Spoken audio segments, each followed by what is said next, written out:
Hi everyone and welcome to the first video on verbs in Pashto. Now verbs are words that describe actions or events or conditions, and in Pashto we've got verbs like ratlil, to come. And if we use it in a sentence we can say haga razi, he's coming. Now why did ratlil change into razi? Well, we'll have to learn about that. We've also got verbs like khordal, to eat, and in a sentence we might say ma wriji khordali, I was eating rice. And again, the verb changed on us, so we'll have to learn what it's doing there. Now, equatives are different. What I'm calling equatives are these kind of words. Like if we have a sentence and we say, Hara khoshala de, then the day in that sentence is like the is in English. I'm saying he is happy. Hara khoshala de. And in Pashto, that's like if we're saying he equals happy. And so we can call it an equative. Um, it's also the words like hara khoshalawo in the past tense. He was happy, so the wo there is like the English was. Or if we say harui pachtanadi, they are Pashtuns. The D is like the R, and these are what I'm going to call equatives in Pashto. Some people might call this the to be verb, but these things function completely different than verbs in Pashto. They have different rules. They have different, like verbs have different tenses. It's just completely different things. So we're not going to call these things the to be verb. We're just going to call these equatives. But we're going to talk about verbs. And to start with, we're going to talk about intransitive verbs. Intransitive verbs are verbs that only take a subject. They just have a subject, and that subject is experiencing or going through something like walking or falling or leaving or whatever. That's we have a subject which is which we're also going to call the king of the sentence, and it's the king because the subject is the thing that's controlling the verb. Like in English, if I say I walk or he walks, when I change the subject, I change the verb, and the same thing is going to happen in Pashto. If we have transitive verbs, those are verbs that take a subject and an object. Things get a little bit weirder because in Pashto, in the present tense, the subject is still the king of the sentence. The subject is the thing that controls what the verb is going to look like. But if we go into past transitive verbs, then the object becomes the king of the sentence, and things get a little bit weird. So we're not going to worry about that yet. That'll be later. But right now, we're just going to look at our basic intransitive verbs like rasidal, to arrive, or tlal, to go, or keinastal, to sit down, or garzidal, to walk around. We don't have to worry about an object. We don't have to worry about stuff changing around with past and present. We just have a basic intransitive verb and a subject. So why learn about how verbs work? I mean, why bother watching these videos? I think it will save you a lot of confusion and pain. If you're just listening to the language and trying to figure it out by absorbing it and by being immersed in it, you're going to be confused about a lot of stuff that's going on. Why is this verb changing like this? And you're going to be guessing at different things and what different things mean and why that verb changed like this and what's the right thing to say in this time. And if we learn a few basic rules, you can save yourself so much grief and be able to understand what's going on much, much quicker. You can also prevent mistakes that can come from assumptions. So in your own language, you might have a whole bunch of different things that you would use the present tense for. And so we just know that, hey, this is what I use this kind of verb for. Even if you don't know grammar and stuff, you just know when to use these verbs. But when you're learning a new language, they might also have a present tense verb, but they might use it for different things, and they might not use it for some of the same things you're used to using it for. So, you might have a thought to say something, and in your own language, that would fall within the use for a present verb. But that's not what you use a present verb for in the other language. Some of the uses are the same and they overlap, some of them are not.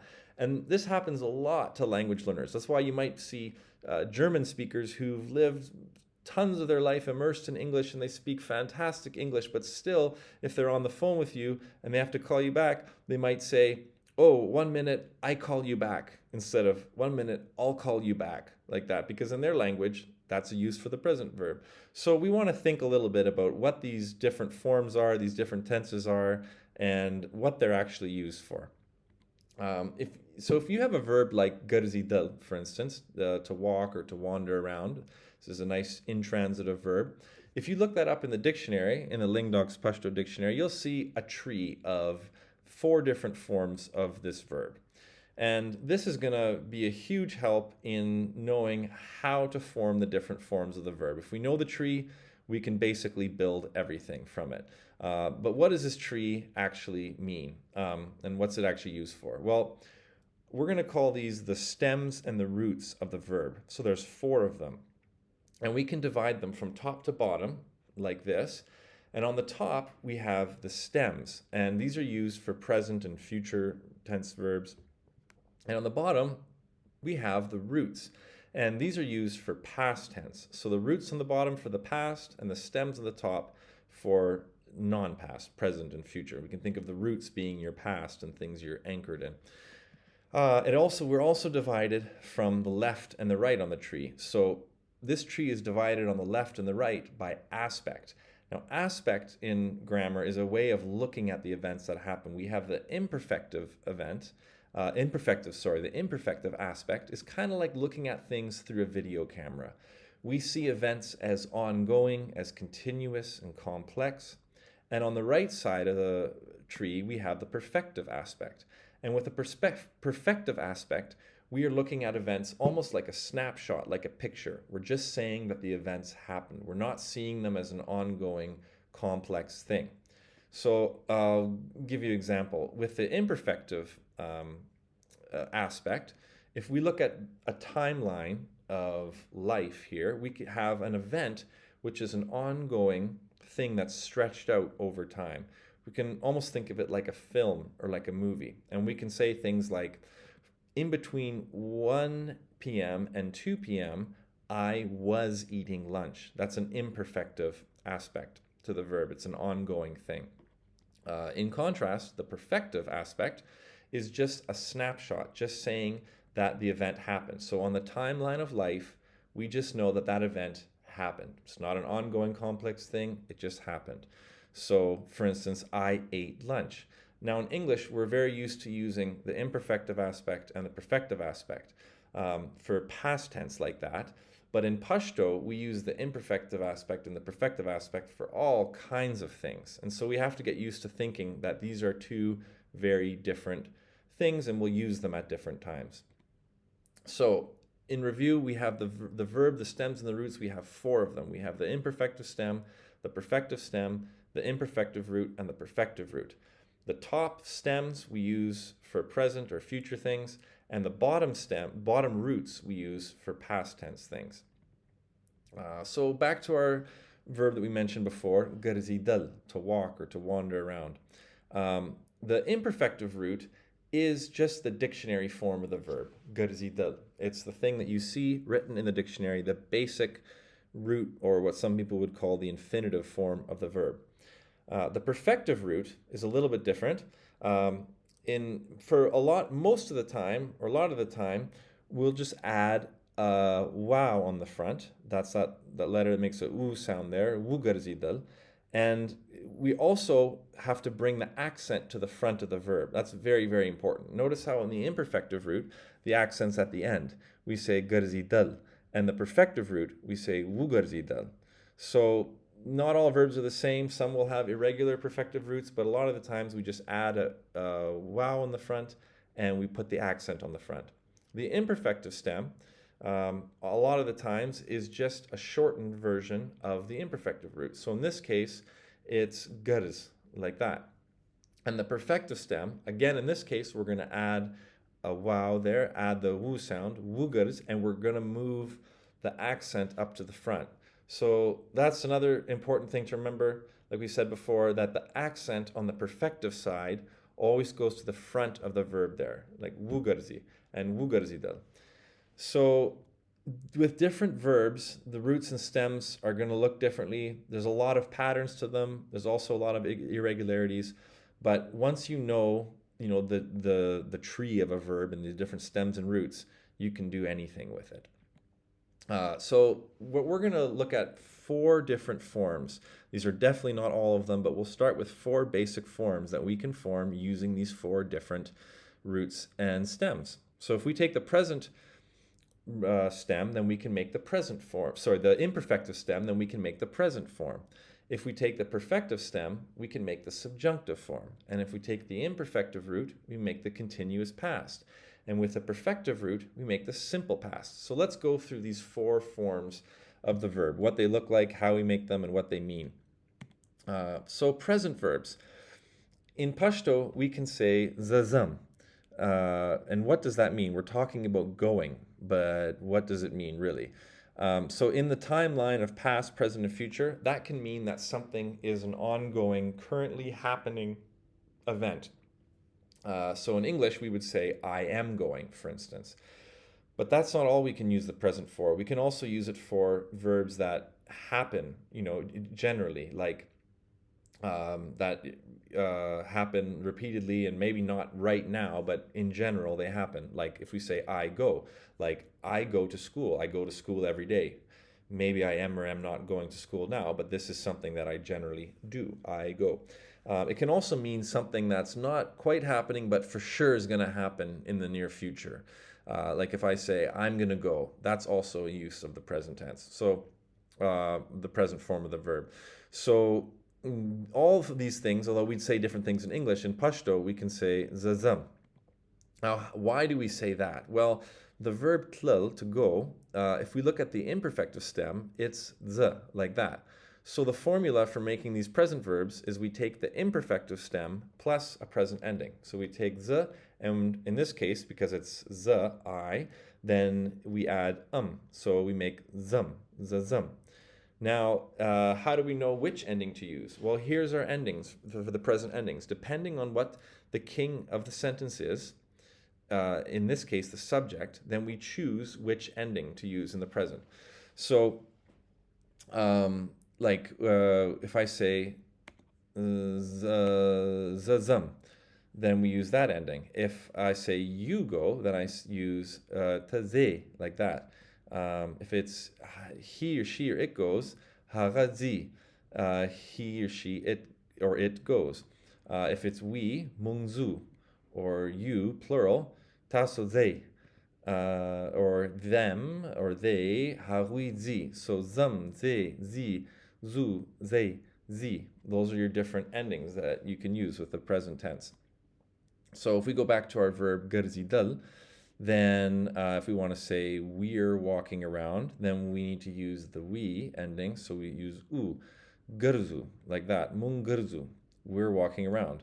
If he's walking around, then we say, we use the e ending and we say hara garzi, he's walking around. Or you, plural, are walking around, and we're going to use the second person plural ending, like you guys are walking around or y'all are walking around.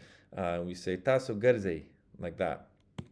Okay, so that's the present verbs. Subjunctive verbs.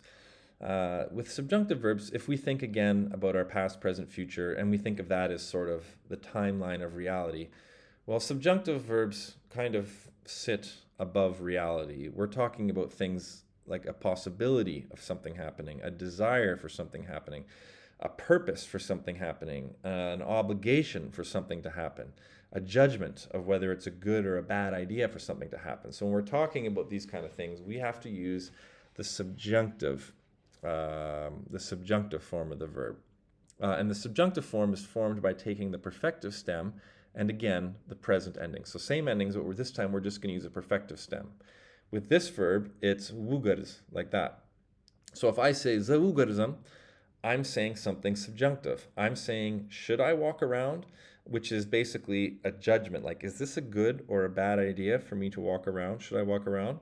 So let's look at our present endings again.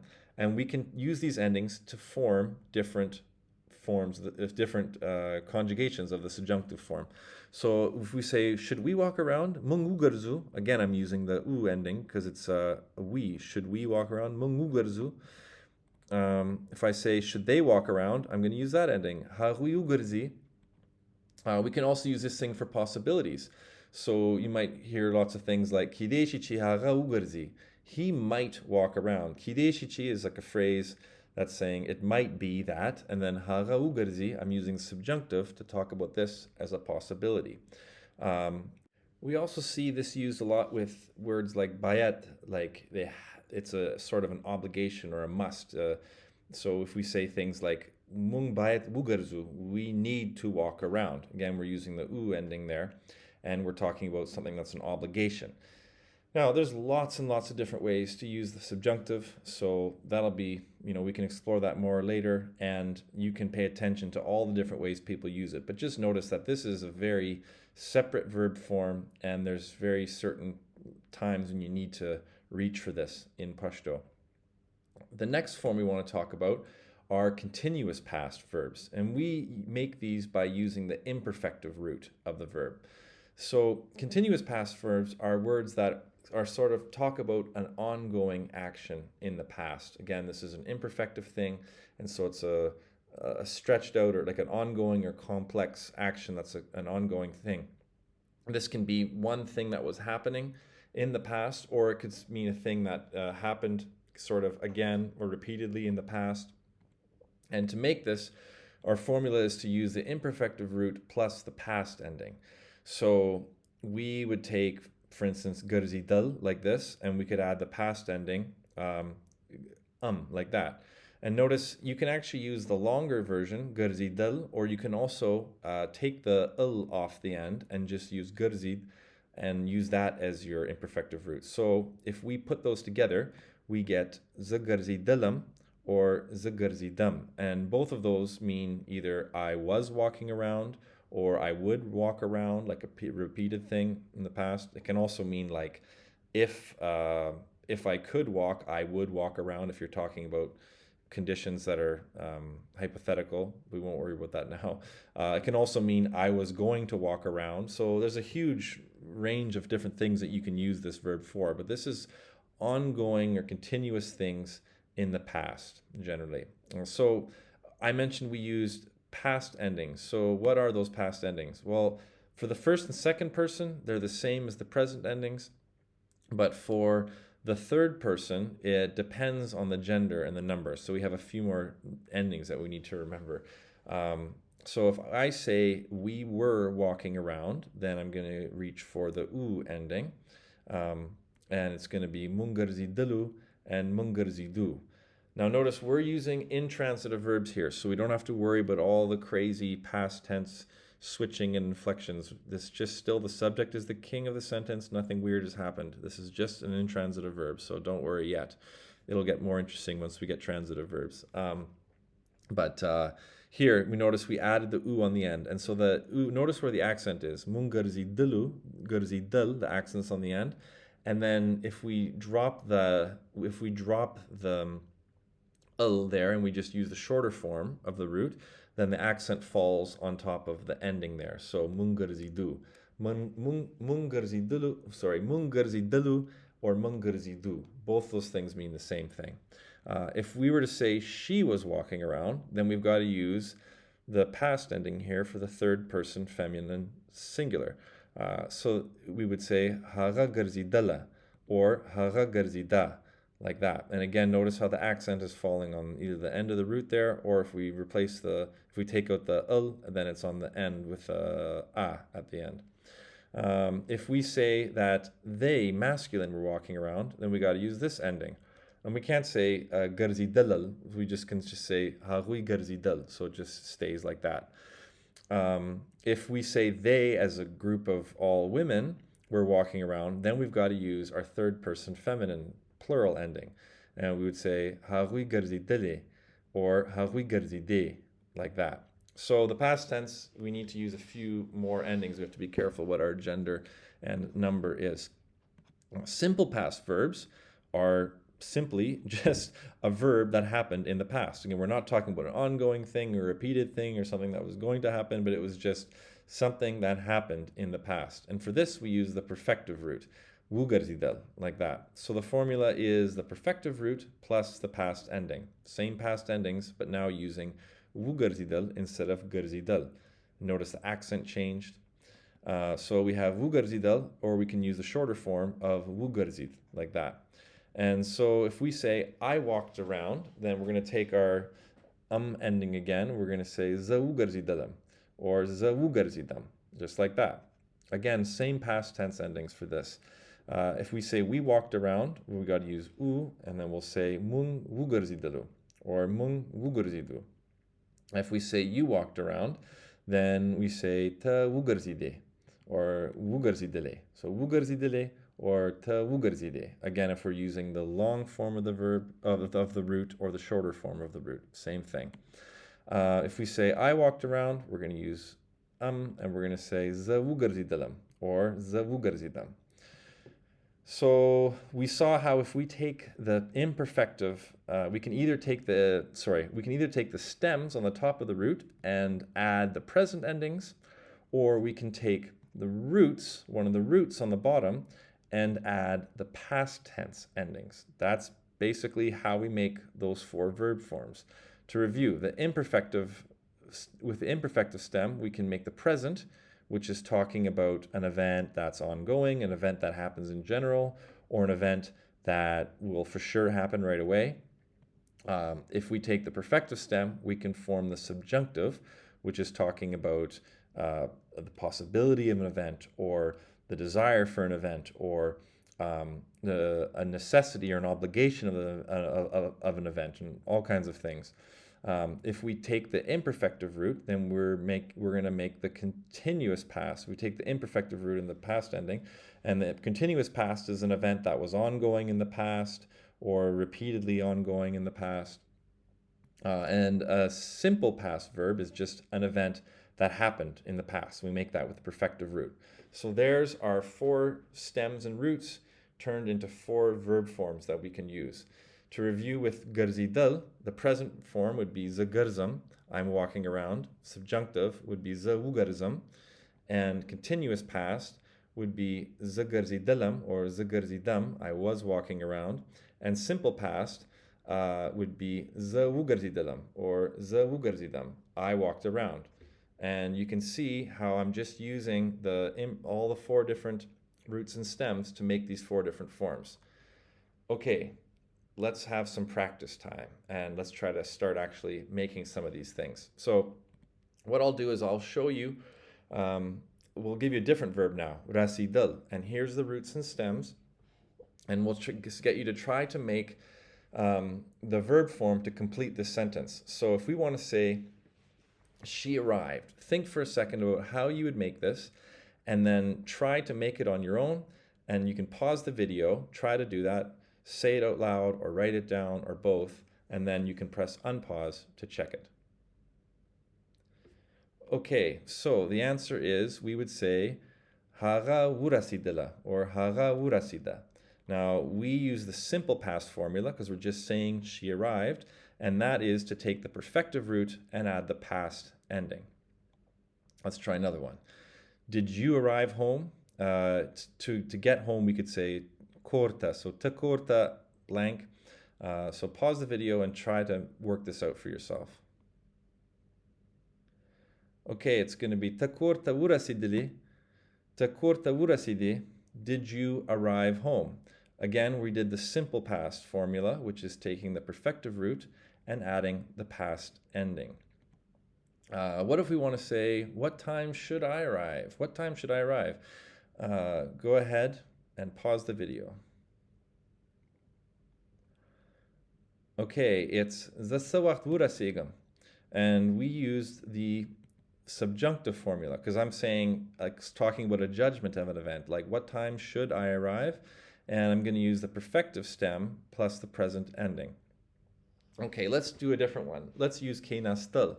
Now, like I said, different verbs have different trees here, and this is interesting. This is one of the verbs that does not take u on the front of it, on the perfective side.